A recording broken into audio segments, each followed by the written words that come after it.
Hello students, welcome to RH chemistry. So ಇವತ್ತು KEAದಿಂದ ಎರಡು ಇಂಪಾರ್ಟೆಂಟ್ ನೋಟಿಫಿಕೇಶನ್ ಇದೆ.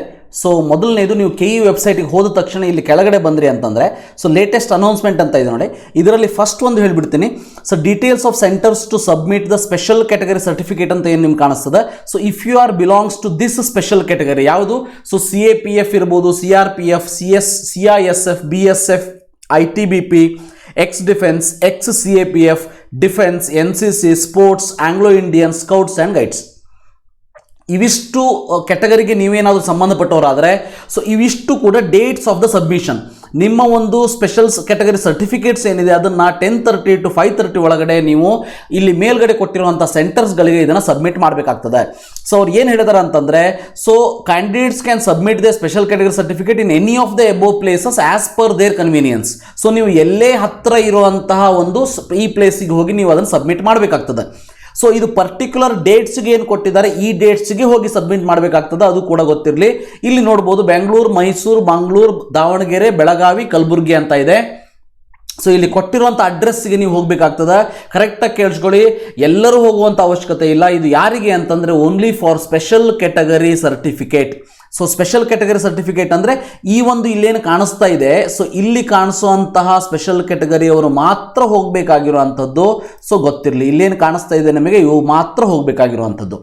ಸೊ ಇದನ್ನು ಬಿಟ್ಟು ಬೇರೆ ಯಾವುದೇ ಕಾಸ್ಟ್ ಸರ್ಟಿಫಿಕೇಟ್ ಇಟ್ಕೊಂಡಾಗಲಿ ಅಥವಾ ಇನ್ಕಮ್ ಸರ್ಟಿಫಿಕೇಟ್ ತೊಗೊಂಡು ಹೋಗೋ ಹಾಗಿಲ್ಲ. ಓಕೆ, ಸೊ ಇಲ್ಲಿ ಹೋಗಬೇಕಾದ್ರೆ ಏನು ಮಾಡಬೇಕು, ನೀವೇನಾದರೂ ಸ್ಪೆಷಲ್ ಕ್ಯಾಟಗರಿ ಒಳಗೆ ಸೇರಿದ್ದಾದರೆ ಫಸ್ಟ್ ಆಫ್ ಆಲ್ ನೀವು ಆನ್ಲೈನ್ ಅಪ್ಲಿಕೇಶನನ್ನು ಕಂಪ್ಲೀಟ್ ಮಾಡಿರಬೇಕು. ಆನ್ಲೈನ್ ಅಪ್ಲಿಕೇಶನನ್ನು ಕಂಪ್ಲೀಟ್ ಮಾಡಿರುವಂಥ ಆ ಒಂದು ಕಾಪಿಯನ್ನು ತೊಗೊಂಡು ಹೋಗಬೇಕು. ಗೊತ್ತಿರಲಿ, ಒರಿಜಿನಲ್ ಆನ್ಲೈನ್ ಅಪ್ಲಿಕೇಶನ್ ಫಾರ್ಮ್ ಕಾಪಿಯನ್ನು ತೊಗೊಂಡು ಹೋಗಬೇಕು. In person you have to go, ಅಂದರೆ ಯಾವುದು ಪೋಸ್ಟ್ ಮಾಡೋ ಹಾಗಿಲ್ಲ ಅಥವಾ ಬೇರೆಯವ್ರ ಕೈಯಲ್ಲಿ ಕಳಿಸುವಂಥ ಅವಶ್ಯಕತೆ ಇಲ್ಲ. ನೀವೇ ಹೋಗಬೇಕಾಗ್ತದೆ. ನಿಮ್ಮ ಪೇರೆಂಟ್ಸನ್ನು ಕರ್ಕೊಂಡು ಹೋಗಿ, ಅಥವಾ ನೀವು ಒಬ್ಬರೇ ಹೋದರೂ ಕೂಡ ನಡೀತದೆ. But in most of the cases ಪೇರೆಂಟ್ಸನ್ನು ಕರ್ಕೊಂಡು ಹೋದ್ರಿ ಅಂತಂದರೆ it will be well and good. So candidates claiming the benefit under various special category compulsory you have to go with the original special category certificate along with the 2 sets of photo copies. ಕರೆಕ್ಟಾಗಿ ಗೊತ್ತಿರಲಿ, 2 sets of photo copies compulsory ತೊಗೊಂಡೋಗಿ. ಅಲ್ಲಿ ಹೋದ್ಮೇಲೆ xerox ಅಂಗಡಿ ಇರ್ತದೋ ಇಲ್ಲೋ ಯಾರಿಗೆ ಗೊತ್ತು. ಸೊ ಅದನ್ನು ಜೆರಾಕ್ಸ್ ಮಾಡಿಕೊಂಡು ಇಟ್ಕೊಂಡು ಹೋಗ್ಬೇಡಿ. ಓಕೆ, ಸೊ ಇವೆಲ್ಲದನ್ನು ಕೂಡ ಓದ್ಕೊಳ್ಳಿ. ನೀವು ಅಲ್ಲಿ KE ವೆಬ್ಸೈಟಿಗೆ ಹೋದ ತಕ್ಷಣ ನಿಮಗೆ ಇದು ಕಾಣಿಸ್ತದೆ. ಕರೆಕ್ಟಾಗಿ ಓದಿಕೊಂಡು ಮುಂದಿನ ಒಂದು ಡಿಸಿಷನ್ನ ತಗೊಳ್ಳಿ. ಇದು ಫಸ್ಟ್ ನೋಟಿಫಿಕೇಶನ್. ಎರಡನೇ ನೋಟಿಫಿಕೇಶನ್ ಏನಂತಂದರೆ, ಭಾಳಷ್ಟು ಜನ ವಿದ್ಯಾರ್ಥಿಗಳು ನನಗೆ ಫೋನ್ ಮಾಡಿನೂ ಕೂಡ ಕೇಳಿದ್ರಿ, ಮೆಸೇಜ್ ಹಾಕಿನೂ ಕೂಡ ಕೇಳಿದ್ರಿ, ಸರ್ ನನಗೆ ಯೂಸರ್ ID ಮತ್ತು ಪಾಸ್ವರ್ಡ್ ಸಿಗಲೇ ಇಲ್ಲ, ಏನು ಮಾಡೋದು? ಯೂಸರ್ ID ಆ್ಯಂಡ್ ಪಾಸ್ವರ್ಡ್ ಸಿಗಲೇ ಇಲ್ಲ ಅಂತ ಅಂದರೆ ಇದು ಬಹಳ ಸಿಂಪಲ್ ಇದೆ. ಇದು ಆ್ಯಕ್ಚುಲಿ ನನಗೂ ಇವತ್ತೇ ಗೊತ್ತಾಗಿದ್ದು. ಇಲ್ಲ ಅಂತಂದ್ರೆ ನಾನು ಯಾವಾಗೋ ನಿಮಗೆ ಹೆಲ್ಪ್ ಮಾಡಿಬಿಡ್ತಿದ್ದೆ ಈ ಒಂದು ಕೇಸ್ ಒಳಗೆ. ಸೊ ಆದರೂ ಕೂಡ KEAದವ್ರನ್ನ ನಾವು ಅಪ್ರಿಷಿಯೇಟ್ ಮಾಡಬೇಕು. ಎಕ್ಸಾಮ್ ಇನ್ನೊಂದು 2-3 ದಿನ ಏನಿದೆ, 10ನೇ ತಾರೀಕು ಒಳಗೆ ನೀವು ಅಪ್ಲಿಕೇಶನ್ ಫಾರ್ಮ್ ಮಾಡಬೇಕು. ಇನ್ನು 2 ದಿನ ಇದ್ದಾಗ ಈ ಒಂದು ಥಿಂಗನ್ನು ಇವರು ಹೇಳ್ತಾ ಇದ್ದಾರೆ. ಸ್ವಲ್ಪ ಮೊದಲೇ ಹೇಳಿದ್ದಿದ್ರೆ ನಾವು ಕೂಡ ಇದನ್ನು ಬೇರೆಯವರಿಗೆ ಹೇಳ್ಬೋದಿತ್ತು. ಸೊ ಇರಲಿ. ಸೊ ಇಲ್ಲಿ ನೋಡಿ, ಇವತ್ತು ಬಂದಿರುವಂಥ ನೋಟಿಫಿಕೇಶನ್ ಏನಂದರೆ, ನಿಮಗೇನಾದರೂ ಯೂಸರ್ ID ಸಿಗ್ತಾ ಇಲ್ಲ ಅಂತಂದರೆ kindly disable the popup blocker ಅಂತ ಇದೆ. Okay, kindly disable the popup blocker. ಹಾಗಾದರೆ ಪಾಪಪ್ ಬ್ಲಾಕರ್ ಅಂದ್ರೇನು? ಈಗೇನಾಗ್ತದೆ, ಒಂದಷ್ಟು ಬ್ರೌಸರ್ ಸೆಟ್ಟಿಂಗ್ ಒಳಗೆ ಬೇರೆ ಯಾವುದೇ ಪಾಪಪ್ಗಳು ಬರದೇ ಇರೋ ಹಾಗೆ, ಯಾವುದೇ ವೆಬ್ಸೈಟಿಗೆ ಅದನ್ನು ರೀಡೈರೆಕ್ಟ್ ಮಾಡದೇ ಇರೋ ಹಾಗೆ ಬ್ಲಾಕ್ ಆಗಿರ್ತದೆ. ಸೊ ನಿಮ್ಮ ಮೊಬೈಲಲ್ಲಿ ಆಗಿರ್ಬೋದು ಅಥವಾ ನಿಮ್ಮ ಒಂದು ಕ್ರೋಮಲ್ಲಿ ಆಗಿರ್ಬೋದು, ನಿಮ್ಮ ಲ್ಯಾಪ್ಟಾಪಲ್ಲಿ ಆಗಿರ್ಬೋದು, ಅದನ್ನು ನೀವು ಆನ್ ಮಾಡಬೇಕು, ಡಿಸೇಬಲ್ ಮಾಡಬೇಕು. ಏನೇ ಅಂದರೆ ಡಿಸೇಬಲ್ ಪಾಪಪ್ ಬ್ಲಾಕರ್ ಅಂತ ಏನು ಬ್ಲಾಕ್ ಆಗಿರ್ತದೆ ಅದನ್ನು ಡಿಸೇಬಲ್ ಮಾಡಿ ಎನೇಬಲ್ ಮಾಡಿದರೆ ಮಾತ್ರ you are going to get that user ID. ಇದು ನನಗೂ ಕೂಡ ಗೊತ್ತಿರಲಿಲ್ಲ, ಇವತ್ತೇ ನಾನು ತಿಳ್ಕೊಂಡಿರುವಂಥದ್ದು. ಅಂದರೆ ಮುಂದಿನ ವರ್ಷ ಸ್ಟೂಡೆಂಟ್ಸ್ಗಳಿಗೆ ಹೇಳೋದಕ್ಕೆ ಡೆಫಿನೆಟ್ಲಿ ಇದು ಹೆಲ್ಪ್ ಆಗ್ತದೆ ಅಂತ ಅನ್ಕೋತೀನಿ. ಸೊ ನಿಮ್ಮ ಮೊಬೈಲಲ್ಲಾಗಲಿ ಅಥವಾ ನಿಮ್ಮ ಕಂಪ್ಯೂಟರ್ಲಾಗಲಿ ಹೇಗೆ ಮಾಡೋದು ಅಂತ ಹೇಳಿಬಿಡ್ತೀನಿ ನೋಡಿ. ಇಲ್ಲಿ ನನಗಿಲ್ಲಿ ಕಾಣಿಸ್ತಾ ಇದೆ, ಇಲ್ಲಿ ನೋಡಿ 3 ಟಿಕ್ ಏನು ಕಾಣಿಸ್ತಾ ಇದೆ, ಇದ್ರ ಮೇಲೆ ಕ್ಲಿಕ್ ಮಾಡಿದರೆ ಇಲ್ಲಿ ನೋಡ್ಬೋದು ಸೆಟ್ಟಿಂಗ್ಸ್ ಅಂತ ಕಾಣಿಸ್ತಾ ಇದೆ, ಹೌದಾ? ಸೊ ನಿಮ್ಮ ಒಂದು ಮೊಬೈಲಲ್ಲೂ ಕೂಡ ಈ ರೀತಿ ಸೆಟ್ಟಿಂಗ್ಸ್ ಅಂತ ಕಾಣಿಸ್ತದೆ. ಆ ಸೆಟ್ಟಿಂಗ್ಸ್ಗೆ ಹೋಗಿಬಿಟ್ಟು ಹಾಗೆ ಕೆಳಗಡೆ ಹೋಗ್ತಾ ಹೋದ್ರಿ ಅಂತಂದರೆ ಇಲ್ಲಿ ನಿಮಗೆ ಕಾಣಿಸ್ಬೋದು. ಸೊ ಸೈಟ್ ಸೆಟ್ಟಿಂಗ್ ಅಂತ ಕಾಣಿಸ್ತದೆ ನಿಮಗೆ, ಹೌದಾ? ಮೊಬೈಲಲ್ಲೂ ಕೂಡ ಇದೇ ರೀತಿ ಇರ್ತದೆ, ಸೈಟ್ ಸೆಟ್ಟಿಂಗ್ ಅಂತ ಇರ್ತದೆ. ಅದರ ಮೇಲೆ ಕ್ಲಿಕ್ ಮಾಡಿಬಿಟ್ಟು ಹಾಗೆ ಕೆಳಗಡೆ ಬರ್ತಾ ಹೋದ್ರಿ ಅಂತಂದರೆ ಸೊ ಇಲ್ಲಿ ನೋಡ್ಬೋದು ಪಾಪಪ್ ಆ್ಯಂಡ್ ರೀಡೈರೆಕ್ಟ್ಸ್ ಅಂತ ಕಾಣಿಸ್ತದೆ.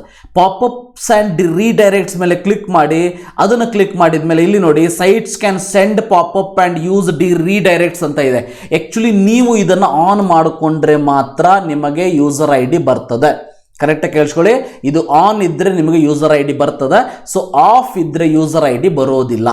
ಅದಕ್ಕೆ ಸೊ ಅದನ್ನು ಆನ್ ಮಾಡ್ಕೊಳ್ಳಿ. ಆವಾಗ ನಿಮಗೆ ಇಮ್ಮಿಡಿಯೇಟಾಗಿ ಸ್ಕ್ರೀನ್ ಮೇಲೆ ಯೂಸರ್ ID ಕಂಡುಬಿಡ್ತದೆ. ಇದೇ ಒಂದು ಸೆಟ್ಟಿಂಗನ್ನು ಮೊಬೈಲಲ್ಲೂ ಕೂಡ ಮಾಡಬೇಕು ಅಂತ ಅಂದರೆ ಏನು ಮಾಡಬೇಕು ಅಂತಂದರೆ ನಿಮ್ಮ ಒಂದು ಕ್ರೋಮಲ್ಲಿ ಹೋಗಿಬಿಟ್ಟು ಸೊ ಅಲ್ಲಿ ಮೇಲ್ಗಡೆ ಏನು 3 ಟಿಕ್ ಕಾಣಿಸ್ತದೆ, ಅದರ ಮೇಲೆ ಕ್ಲಿಕ್ ಮಾಡಿ. ಸೊ ಅದನ್ನು ಕ್ಲಿಕ್ ಮಾಡಿದ ಮೇಲೆ ಕೆಳಗಡೆ ಹೋಗ್ತಾ ಹೋದಾಗ ಸೆಟ್ಟಿಂಗ್ಸ್ ಅಂತ ಕಾಣಿಸ್ತದೆ. ಸೆಟ್ಟಿಂಗ್ಸ್ ಅಂತ ಬಂದ ಮೇಲೆ ಕೆಳಗಡೆ ನೀವು ಹೋಗ್ತಾ ಹೋದಾಗೆ ಇಲ್ಲಿ ಸೈಟ್ ಸೆಟ್ಟಿಂಗ್ ಅಂತ ಕಾಣಿಸ್ತದೆ, ಕೆಳಗಡೆ ಅಡ್ವಾನ್ಸ್ ಅಂತೇಳಿ. ಹೌದಾ, ಸೈಟ್ ಸೆಟ್ಟಿಂಗ್ಸ್ ಮೇಲೆ ಕ್ಲಿಕ್ ಮಾಡಿದ ಮೇಲೆ ನಿಮಗೆ ಇಲ್ಲಿ ಹೀಗೆ ಕೆಳಗಡೆ ಹೋಗ್ತಾ ಹೋದಾಗ ಪಾಪಪ್ಸ್ ಆ್ಯಂಡ್ ರೀಡೈರೆಕ್ಟ್ಸ್ ಅಂತ ಕಾಣಿಸ್ತದೆ. ಅಲ್ಲಿ ಅದು ಬ್ಲಾಕ್ ಅಂತ ಇರಬಾರ್ದು, ಅಲ್ಲಿ ಬ್ಲಾಕ್ ಅಂತ ಇರಬಾರ್ದು. ಸೊ ಜನರಲ್ಲಿ ನಿಮ್ಮ ಮೊಬೈಲಲ್ಲಿ ಬ್ಲಾಕ್ ಇರ್ತದೆ, ಅದನ್ನು ಅನ್ಬ್ಲಾಕ್ ಮಾಡಿದರೆ ಮಾತ್ರ ನಿಮ್ಮ ಮೊಬೈಲಲ್ಲೂ ಕೂಡ ನಿಮಗೆ ಯೂಸರ್ ID ಪಾಸ್ವರ್ಡ್ ಬರ್ತದ ಅಂಥೇಳಿ ಅವರು ಹೇಳ್ತಾ ಇದ್ದಾರೆ. ಇದು ಯಾರಿಗಾದರೂ ಪ್ರಾಬ್ಲಮ್ ಆಗಿದ್ದಿದ್ರೆ ಸೊ ನೀವು ಅದನ್ನು ಸಾಲ್ವ್ ಮಾಡ್ಕೊಳ್ಳಿ. ಇದು 2ನೇ ಇಂಪಾರ್ಟೆಂಟ್ ನೋಟಿಫಿಕೇಶನ್. ಓಕೆ, ಸೊ 3ನೇ ಇಂಪಾರ್ಟೆಂಟ್ ನೋಟಿಫಿಕೇಶನ್ ಅಂತಂದರೆ ಇದ್ರ ಮೇಲೆ ನೀವು ಕ್ಲಿಕ್ ಮಾಡಿದಾಗ ಇನ್ನೊಂದು ಪೇಜ್ ಓಪನ್ ಆಗ್ತದೆ. ಇಲ್ಲಿ ನೋಡ್ಬೋದು, ಇಲ್ಲೇನು ಕೊಟ್ಟಿದ್ದಾರೆ ಅಂತಂದರೆ dear students, during fee payment if your bank account is debited, ಅಂದರೆ ನಿಮ್ಮ ಬ್ಯಾಂಕ್ ಅಕೌಂಟಿಂದ ಡೆಬಿಟ್ ಆಗಿ ಪೇಮೆಂಟ್ ರಿಸಿಪ್ಟ್ ಏನಾದರೂ ನಿಮಗೆ ಬಂದಿಲ್ಲ ಅಂದರೆ 24 hours ವೇಟ್ ಮಾಡಿ. ಸೊ ವರ್ಕಿಂಗ್ ಡೇಸ್ ಇರಬೇಕು, 24 hours ವೇಟ್ ಮಾಡಿ. ಸೊ ಆವಾಗಲೂ ಬರಲಿಲ್ಲ ಅಂತಂದರೆ you can raise your query to KEA WhatsApp ನಂಬರನ್ನು ಕೂಡ ಕೊಟ್ಟಿದ್ದಾರೆ. ಇದಕ್ಕೆ ಕಾಲ್ ಮಾಡೋದಕ್ಕೆ ಹೋಗಬೇಡಿ, ವಾಟ್ಸಪ್ ನಂಬರ್ಗೆ ಒಂದು ಮೆಸೇಜನ್ನು ಹಾಕಿ. ಮೆಸೇಜ್ ಹೇಗೆ ಹಾಕಬೇಕು, ನೀವು ನನಗೆ ಹಾಕ್ತಿರಲ್ಲ ಅಥವಾ ಬೇರೆ ಯಾರಿಗಾದ್ರೂ ಹಾಕ್ತಿರಲ್ಲ ಡೈರೆಕ್ಟಾಗಿ, ಸರ್ ನೋಟ್ಸ್ ಕಳಿಸಿ, sir where is the link ಅಂತೇಳಿ, ಹಾಗಲ್ಲ.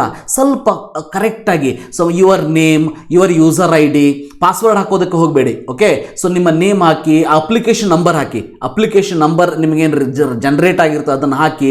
ಸೊ ನಿಮ್ಮ ಹೆಸರು ಹಾಕಿ, ನೀವು ರಿಕ್ವೆಸ್ಟ್ ಮಾಡ್ಕೊಳ್ಳಿ. So respected sir or madam, ನಂದು ಈ ರೀತಿ ಫೀ ಪೇಮೆಂಟ್ ಕಟ್ ಆಗಿದೆ ಬ್ಯಾಂಕಲ್ಲಿ, ಆದರೆ ನನಗೆ ಫೀ ರಿಸಿಪ್ಟ್ ಬಂದಿಲ್ಲ ಅಂಥೇಳಿ ಸೊ ವಾಟ್ಸಪ್ಪಲ್ಲಿ ಕ್ವೇರಿಯನ್ನು ಹಾಕಿ, ಆ ವಾಟ್ಸಪ್ಪಲ್ಲಿ ಕಳಿಸಿರೋದನ್ನು ನೀವು ಸ್ಕ್ರೀನ್ ಶಾಟ್ ತೆಗೆದುಕೊಂಡು ಅದನ್ನು ಸೇವ್ ಮಾಡಿ ಇಟ್ಕೊಳ್ಳಿ. ಮುಂದೆ ಯಾರಾದರೂ ಕೇಳಿದರೆ ಹೆಲ್ಪ್ ಆಗ್ತದೆ. ಓಕೆ, ಸೊ ಫೀ ಪೇಮೆಂಟ್ ಮಾಡಿದಾಗ ಬಹಳಷ್ಟು ಮಂದಿಗೆ ಬ್ಯಾಂಕಿಂದ ಕಟ್ ಆಗಿರ್ತದೆ, ಬಟ್ ಪೇಮೆಂಟ್ ರಿಸಿಪ್ಟ್ ನಿಮಗೆ ಬಂದಿರೋದಿಲ್ಲ. ಅಂಥವರು ಇದನ್ನು ಯೂಸ್ ಮಾಡಿ ಅಂಥೇಳಿ ಕೊಟ್ಟಿದ್ದಾರೆ. ಸೊ ಇದು ಕೂಡ ನಮ್ಮ KEAದವರು ಬಹಳ ಬೇಗನೆ ಕೊಟ್ಟಿದ್ದಾರೆ. ಆ್ಯಕ್ಚುಲಿ ಇದು ಯಾವಾಗ ಅಪ್ಲಿಕೇಶನ್ ಫಾರ್ಮ್ ರಿಲೀಸ್ ಮಾಡಿರ್ತಾರೆ ಆವಾಗಲೇ ಇಂಥ ಒಂದಷ್ಟು ನೋಟಿಫಿಕೇಷನ್ನ ಕೊಡಬೇಕು. KEAದವರಿಗೆ ಗೊತ್ತಾಗಿರೋದು ಸ್ವಲ್ಪ ಲೇಟಾಗಿ ಗೊತ್ತಾಗಿರಬೇಕು ಅಂತ ಅನಿಸ್ತದೆ. ಇರಲಿ, ನಾವು ಅಡ್ಜಸ್ಟ್ ಮಾಡ್ಕೋಬೇಕಾಗ್ತದೆ, ಯಾಕಂದರೆ we are in that place.